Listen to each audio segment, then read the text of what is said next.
First of all, congrats, Daniil, on your new family member. How do you feel Thanks. after arriving Melbourne?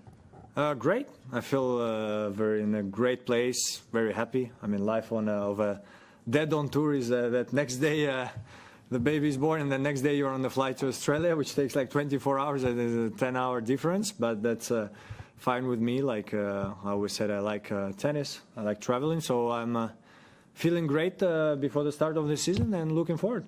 Great. Questions, please?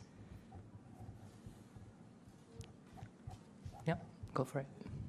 Happy New Year. What do you think of yourself coming into this with no tournament prep, obviously, and then what was your preparation able to be like while you were home waiting for this trial? Honestly, the preparation was great. I don't want to make like too big of a statement, but I felt like that was one of the best preseasons I made, and I had quite some time. I think we made 5 weeks, which is a lot. And to be honest, I don't see myself, like I was thinking about this year, because last year I made the same. I had no tournaments. And in my opinion, it starts too early. Like, especially I don't celebrate Christmas the 25th, but in Russia it's more important, like the 35th, the 31st, and the first one is like very important. Like that's where Santa Claus comes in Russia and gives you a present, etc. And I feel like I'm at the age where I want to be at home. So I don't see myself ever playing something before Australian Open, because I really like to spend this time with my family, which is growing. So yeah, I think the season starts too early, but I feel great because it gives me extra time to practice. I think we're going to see a lot of interesting things from me, and I'm looking forward to it. You're known as one of the great problem solvers on tour. Andy Murray's one of the other ones. And obviously, he's now solving problems from the coaching box. I wonder if you've ever thought what it would be like to sit in a coaching box and try and do what you do on court from there rather than from the baseline. How different do you think it would be, and what do you think his impact on Novak Djokovic will be like? Yeah, about the impact on Novak, tough to say, because Novak, the thing about coaching Novak is that he's so strong that imagine he wins. We're like, is it because of Andy or is it because it's Novak? So never know, but it's a great partnership, I think, in terms of everything, in terms of even like energy, media-wise, tennis-wise, growing like tennis, you know, it's great. It's like, imagine Messi would become the coach of Cristiano Ronaldo, like, would be strange. But about me being a coach, look, I have no idea what I will do after my career. It can be anything, it can be related to tennis or not. I heard from everyone that it's pretty stressful to be in the box, because in a way, like, you cannot control what your player is doing there, so it's a much tougher feeling, and I can feel it when I play team competitions and you really want your teammate to win. Like when he misses, you're like, come on, do better. It's not the same when you're on the court, so it could be pretty fun. I remember last year a lot of the talk coming in here was about Jannik and Carlos, and yet you still managed to get to the final, and you were like pretty pleased with your position as like a disruptor in the sport there. I'm just wondering, do you still feel like a disruptor, or has maybe some of your confidence been at all just dented by some of the results you've had against those guys? Well, I would say a bit less. Why? Because I didn't manage to do last year, except Australian Open. I was less as a disruptor because Jannik and Carlos were beating me a lot of times, and so a lot of tournaments I was getting like to the good stages but not be able to beat them. So I would like to become again, let's call it I don't even know this word, but the disruptor, because it means that I will be able to get to these later stages and win them, because again, at this moment, they're clearly the favorites, and that's normal. And that's, you know, I try to develop something, and let's see if it works, because as I say, last year I could see that it's not enough what I'm doing against them, so I'll try to improve.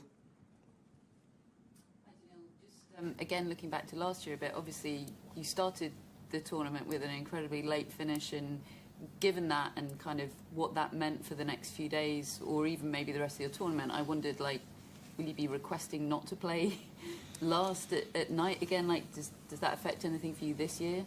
No, I'm okay, because I probably like to play more at night than in the morning. Like, I prefer even last second after 7 than to 11 start matches. So I'm okay. I got super unlucky with the tiebreak of Elena and Anna. They played, like, what was it, 22-20, I think, or something crazy. I don't even remember the exact score, but it was like 40-minute tiebreak. So I got super unlucky, and my match was also long, which could happen. So I'm okay to play second after 7. Again, me personally, I think that the night match should start at 6, so we don't have these problems, because then I would not finish at 3:30 but 2:30, and it's a big difference. But it's okay. Again, I would not request, because I don't want to play at 11. I would better play night. How much are you driven by the ranking and, having been at the top and been right there at number 2 and now sort of dropped down out of the top 4? Is that go into your mind at all, especially as you approach the beginning of the year? Do you set goals in terms of where you want to be by the end of the year? I'm somewhere in the middle, because ranking is important, because it literally shows how did you do, this year. So yeah, Jannik made an unbelievable last year, and he's number 1, deservedly so. And so I think it shows that I was not at my best last year, because some years I finished higher and other guys were better than me.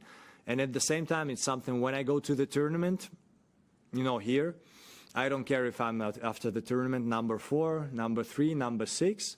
Because it's gonna show. If I make final, I'm probably gonna be number 4, because we're with Fritz in one part. So just I try to do my best, and the ranking will show it. But I don't chase the ranking, because otherwise I would play more tournaments last year and probably get some more points into 50s or 500s. And so I don't chase it, but I need to do better to be higher ranked. Prajwa. Hi, Daniil. I wanted to ask you about the locker room, and Kyrgios is somewhat, he's been very vocal about the Sinner case, Sinner and Swiatek. I wonder if these kind of comments, they disrupt the locker room, the harmony of the locker room. I just wanted to ask you about that. It's tough for me to say. I've been here 1.5 days, and everyone that sees me in the locker room for the moment is congratulating me. So I have a lot of harmony in the locker room. And I didn't see Nick yet. Actually, it would be interesting to see if they pass with Jannik, how it is, what is the energy. But if not, I think it depends, again, exactly. Like in the end of the day, players you talk to more, players you talk to less, people you smile with and love, and maybe other ones you just say hi. So in general, I don't think that let's call it the beef, or like the arguing between 2, 3, 4 players is not going to change the whole locker room, I think. So I didn't see any change.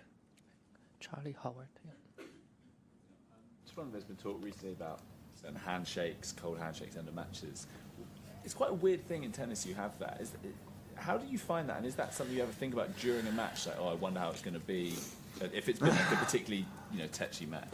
During the match, I don't think I ever thought about this. No, I don't think I thought about this during the match. And for sure, what happens sometimes is like when you have the handshake, you can create some reactions, either from your side or from not. I personally, but again, I think we should be, as all the tennis players, maybe a bit more open to cold handshakes in a way, even if personally I like more Novak style. And when I was young, I was always admiring it. Novak on the court can be tricky. He can